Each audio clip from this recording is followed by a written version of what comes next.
Okay, coordination of overcurrent protection devices.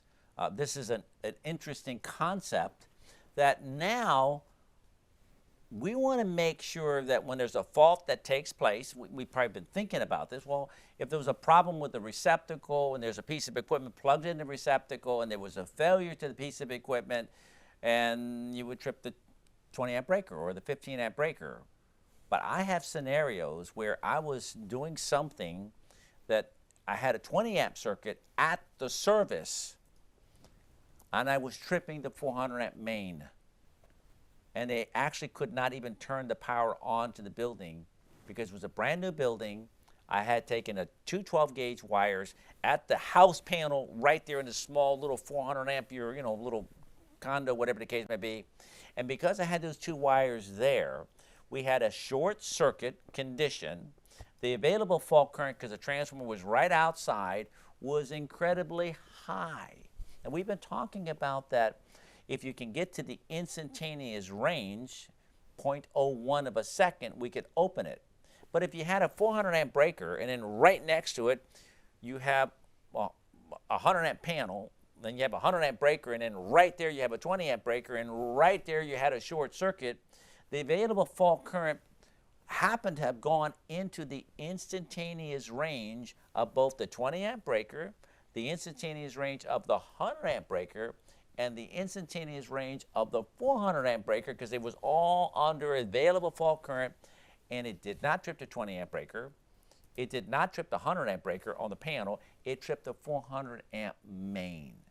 I'm sure those of you that are watching this, you're really new in the trade, so you might not have this kind of experience. So I'm just curious, Brian, have you ever had a scenario where you're working on one thing and you trip the main or a bigger breaker? We actually were working on, the second floor of a hospital. Oh boy. And unbeknownst to us, because we actually weren't even doing anything other than just kind of trying to figure out what was going on, some wires, I don't even know how or why this happened, were run through the second floor from the fourth floor. And so one of my guys had a box open, a wire nut popped off, and the conductor touched the side of the box.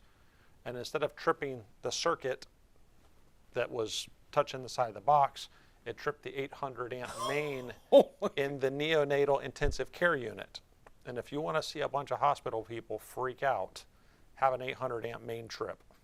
That will freak everybody out. Fortunately, nobody got hurt and there was no issues. And there's many, many, many redundant systems. But yes, clearly that was not selectively coordinated because Now, it was a 20 amp circuit. To defend the people that did it, I'm sure at that time that it was installed in an old hospital. It wasn't old. Okay, well maybe. Okay, I was trying to say, well, probably at that time there was no requirement in the code to selectively coordinate. It was actually due to some maintenance personnel that didn't understand selective coordination. There's no requirement in the current code to selectively coordinate either for us. Okay, all right, but I don't not my Just world. want to be clear. Mario, okay. Oh gosh. Mario, have you had any experience at all with breakers tripping? And you No, worked on Mike, circuit? I have not. I've heard people where they're working like on a little breaker in a meter main, right? Yep. And a little 20 amp circuit right there, and then a 200 amp main in the house goes off. I think Michael called me once. I think my son Michael called me once. Dad, I was working on this here, let's say a pull pump motor, and the 200 amp main trip. What do I do? How do I test it? Do I get a measure? Is it harmonics? You know what I mean? Is it grounding? You know, I've talked to some buddies, and people are going all over the place, going nuts. And it's like, listen, the code doesn't require you to selectively coordinate in general. Tom, when does the code say, okay, well, this is a problem to be dropping out this breaker ahead of it. Let's localize that fault. What rule, what applications? So the, excuse me, the NEC looks at Article 700, which is life safety, right? 702, 701. Okay, 700 emergency systems. Emergency systems, that's all your life safety type of stuff. 701, which is your legally required standby systems. Police, call center. Call centers, 911, things like that. Okay. 708, which is your critical operation power systems. Okay. And then 645, I want to say? 40. IT systems. IT systems. Information computer. Informational technology systems. Okay, else? that's good. That's okay. Yeah. But all I'm trying to bring out to the point is that there are times that there's a safety-related issue that the code says, look, we do need to make sure we coordinate this. But in the absence of a specific requirement, it's fine. And I just want you to know, if you're working in the field and all of a sudden you're there and the main breaker trips because you should have turned it off, you didn't turn it off, or somebody did, you just know, hey, it's just not selected. They went into the instantaneous setting at the event of a fault, and who knows which one's going to open. Right. Well, I was just going to say, especially if you're dealing in small panel boards, I mean, it's really roulette because it depends on how many times a breaker has or hasn't tripped, or if you have an old main and a new branch circuit breaker. There have been many cases, you know, back before I was very safety conscious, where we used to trip stuff all the time by just touching it to boxes. And if it's an old panel and you tripped the main, that could be a really expensive problem because the old breakers sometimes didn't want to reset because they were 30 or 40 years old. Okay. All right, let's take a look at this. Now we have the concept and maybe when or what. All right, let's assume there's a fault that occurs in this particular motor or this load right here. If it's not selectively coordinated and we go into the instantaneous current could have gone up to this breaker right here, and this breaker at this panel could have opened. Well, if that opens, it drops out both these panels, which drops out both these panels, which drops out all the loads downstream. Not a safety issue because you cleared it, unless there's a concern here.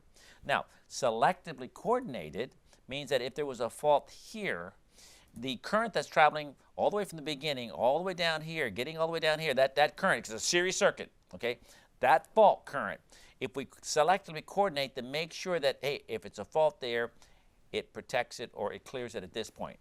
Tom? Another important thing for selective coordination, outside of the reliability, just making sure that, you know, this side of the building doesn't get clobbered by that side of the building, the electrician should thank God for selective coordination in some cases. Because just imagine somebody calls and says, my main just tripped. You're the electrician going out to the job site. You've got to find what? You got to the find that fault. Yep. You have no clue where to look in the entire structure. All you know is there was something. Yep. And now you have a job to do. You have to say, what breakers, because what does OSHA and 70E tell us? You just can't re-energize a circuit without understanding where the problem is. That's right. Right? So how do what do you do? Do you just start turning circuit breakers on until it trips? I mean, you could hurt somebody. You could burn the facility down. There's so many things. So selective coordination makes sure that if you have a circuit breaker that tripped, you know exactly where to look to clear that fault. All right, two things I want to say about this. Number one, somebody has to do this selective coordination, press the button. Somebody has to do the selective coordination study. Yep. Somebody has to do this, right? So you need to get somebody to know the time current curves and to plot the whole thing. And then when that gets done, of course, it's convenient. The second thing, I told you a story about the breaker tripping. Didn't tell you the whole story, but since you went there, I'm going to tell you the whole story. I like doing slabs and I like doing surface equipment and equipment. That was the thing for me. Get the slab, at least I knew the pipes were where I wanted to be, and I never wanted to trim, but I like to do equipment. What I did was in that 400 amp little, whatever 8-unit building or 12-unit building, I didn't have the time clock mechanism. Everything was fine. So what I did was I stripped the two wires that come to the time clock, strip them, and I stripped the two wires that was going to go the load side, the line side, load side. I'm there, I stripped them. But just because when a time clock came, I just can boom, drop it in and get it done. Just what I did. So what I did was I stripped the line wires coming in and the load wires, and I put a wire nuts on both of them. Just, you know, in case it got energized. It took them a week to be able to turn on the power to the building. I wasn't there. They couldn't get the power on for a week. And you know when they power on, that means they're ready. People are moving in. We're done. Mm-hmm. It took them a week to find. They're getting ready to replace the breaker because they couldn't figure out. Nobody thought about the possible. And I'm sure somebody's just standing around, took the cover. Hey, you know what? Give me the time clock. We got it. And they probably just put the time clock in. And when they put the time clock in, and all of a sudden allow the 400 amp breaker to go in there. So what you're saying is, how do you find it? Yeah. Okay. All right. Let's go back here to the graphic. This is what selective coordination is about. It's an engineering study to be able to figure out how you're going to make that happen. One of Overcurrent devices are selectively coordinated. A short circuit or a ground fault will be isolated by the protected device for that circuit. We talked about that. Selective coordination of overcurrent devices prevents unintended power losses to loads that's not part of the fault circuit. We talked about that. Here was an example. If it's properly selectively coordinated, and I'm not sure if my text talks about that, you need engineers. I mean, this is not something you can just pick. You know, this has to be done by somebody who understands the time current characteristic curves. See, you got to realize, these are conditions that are not overload conditions. The selective coordination is not an overload. This has to do with the instantaneous range of protection devices. So that's why you need to know the time current curves.